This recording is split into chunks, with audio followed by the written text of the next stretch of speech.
ये जलधारा बिल्कुल नज़दीक से देखिए।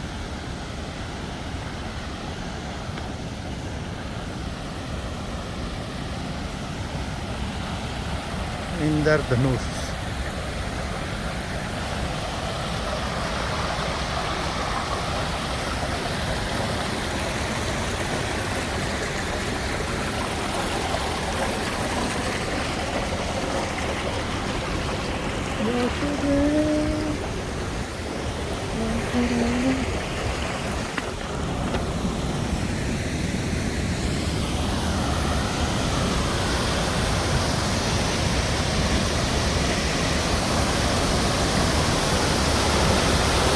ये बिल्कुल जहाँ से स्टार्ट होता है, यहाँ से नीचे जाता है।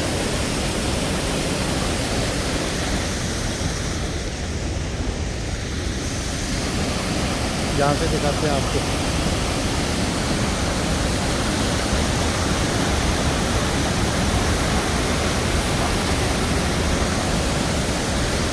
ये इंद्रधनुष बनना स्टार्ट हो गया।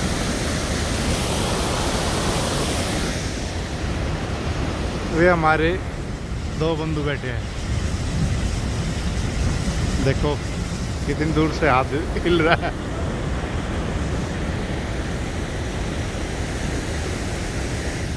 ये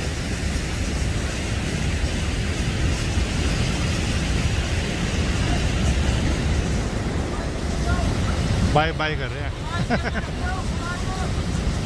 आप वीडियो देखोगे तब आपको सुनाई देगा।